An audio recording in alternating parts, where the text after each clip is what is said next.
Wheel. I'm out for another ride today. It's July 4th. I don't know why I wait till the hottest part of the day. Well, it's only 5:30, but it's still 93 degrees. I don't know why I wait.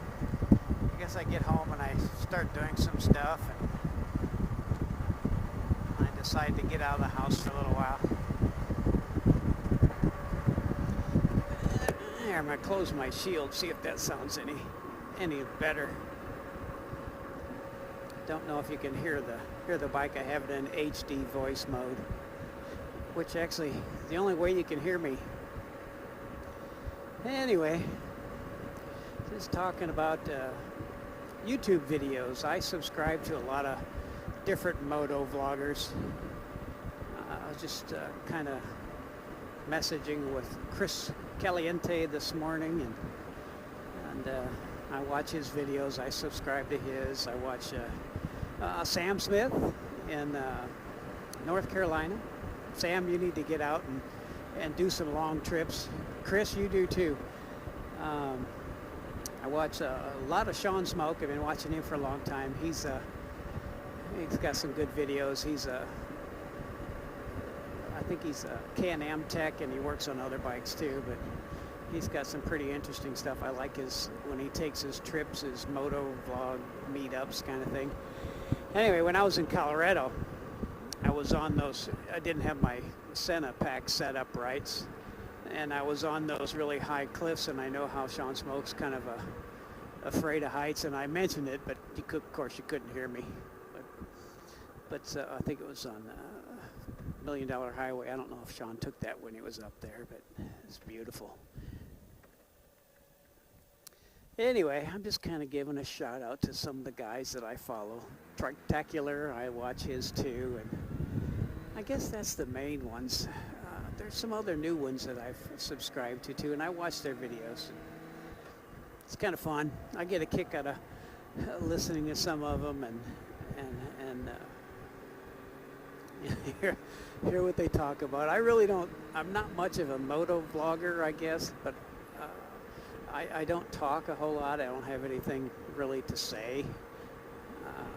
I just really enjoy watching everybody else's moto vlogs. I mean, that's how I got started, doing a lot of searching through YouTube and looking at the kind of videos I liked.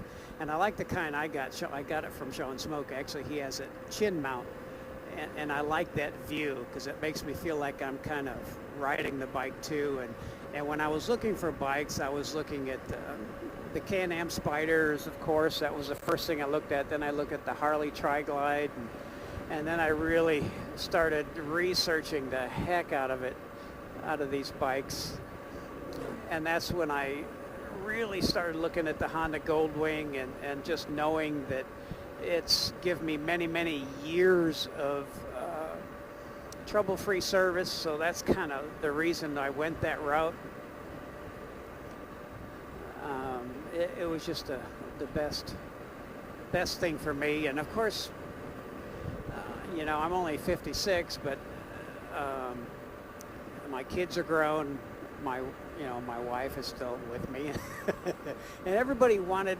They knew I wanted to start riding again because I used to ride all the time before I had kids, and as a kid I rode all the time. So everybody kind of agreed that I get one, but get a trike because it's safer. And I said, hell yeah, I'll get a trike. I mean, I don't mind because I can ride it when I'm 70 and 75 and 80. So I don't have to worry about falling over or slipping on gravel or slipping in water or slipping in sand. You don't have to worry about any of that stuff. And it's just a super smooth ride. So that's kind of why I got it. But anyway, kind of just intended for a quick shout out of all the people I follow on YouTube and how much I appreciate your videos, and I watch them all the time. Chris, Sean, Sam, Triktacular. He doesn't do a whole lot. He should do more. But there's some other guys I follow too. So, and I watch them. I like to watch their videos and listen to them talking. They're all a lot more interesting than I am. But anyway, just out for a ride. I'll turn it off for now, and it's pretty warm, so I'll turn it off and turn it on a little bit later. Bye. Oh, I guess I thought of one other thing I could talk about. Why did I choose the motor trike conversion versus the CSC, Roadsmith, Hannigan, and there's some others that aren't real common around here, but those are the most common.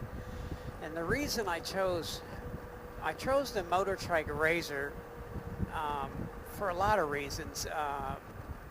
Of course, motor trike, the biggest reason was it's got you see this thing right here, it's got an air ride suspension, so I can adjust my suspension. Like when I ride it by myself or with my wife, I run 30 pounds of air in the rear suspension. And when I pull the trailer, since I had so much weight in that trailer,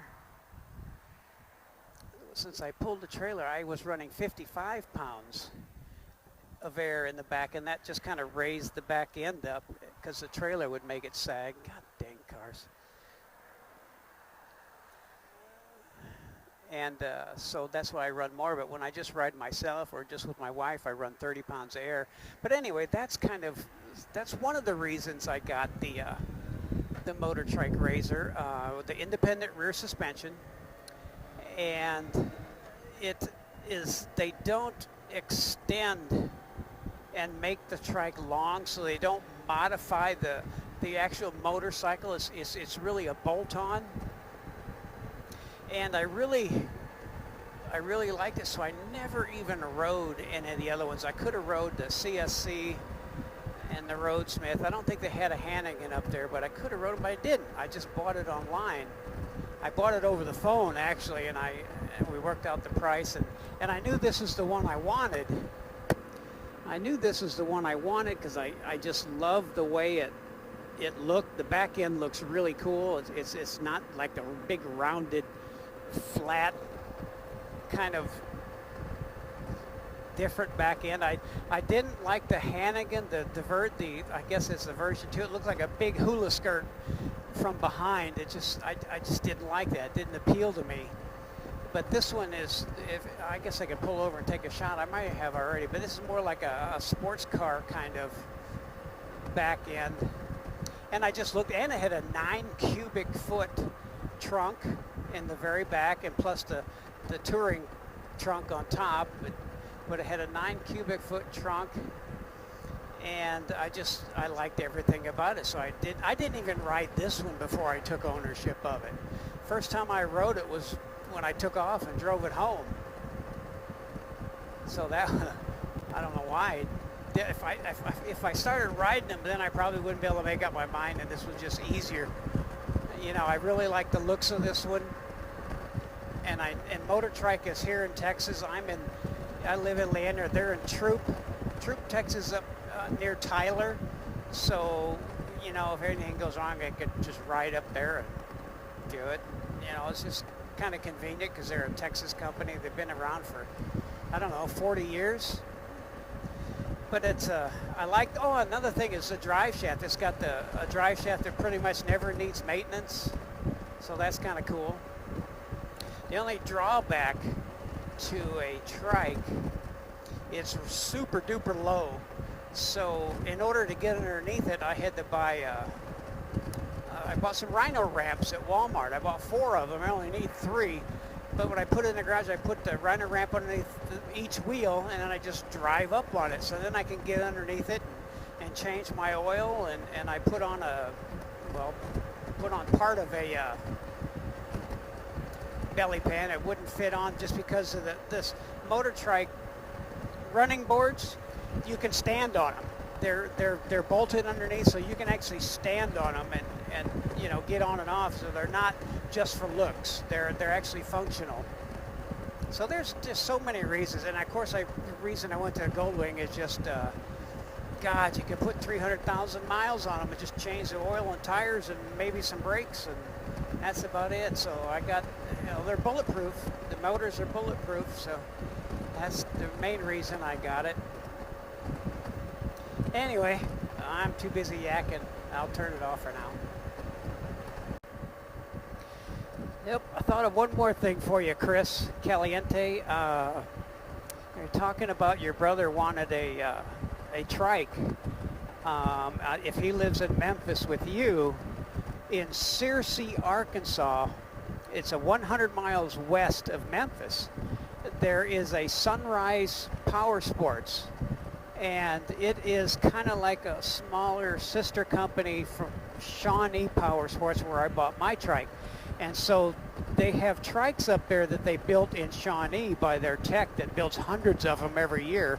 So, and they got a real pretty 15 up there with the red, black, and silver. That's really cool. But anyway, it's 100 miles. You could take a ride over there and go take a look at them. They don't have a large inventory. They only have a few that they brought up from Shawnee. But anyway, Shawnee, Oklahoma. But anyway, you could actually go there and probably, slowing down so I slow down my voice, you could actually probably go up there and take a ride, or take a ride on one and check them out. I think they have motor trike and a CSC, which is a California sidecar. And those don't have independent rear suspensions. They have like a monoshock, and they're probably nice. They're a little bit longer. I just didn't ride one. I like that one the second best. But anyway, it's just a thought. Hopefully if you watch this video, you'll go check them out. It's in Searcy, Arkansas, which is like 106 miles west of Memphis, downtown Memphis. Anyway, that's it. Bye. Okay, I typically never get on Interstate 35 just because it's usually a death trap. But today's 4th of July and there's no traffic, so I guess it won't hurt to get on here for a little while. Normally this is 3 lanes, bumper to bumper, stop and go, trucks, leapfrogging. This is a major truck route and the only route between, the only route between San Antonio to Dallas, and even the Fort Worth that splits off, but it's just usually a death trap. White knuckle ride in a car, and usually you never see motorcycles on here. But today's not too bad, so I'll get on here for a little while and take a little bit of a ride.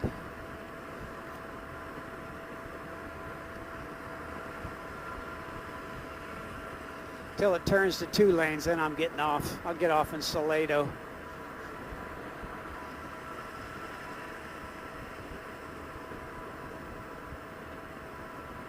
Not bad. I've never seen it this sparse with traffic.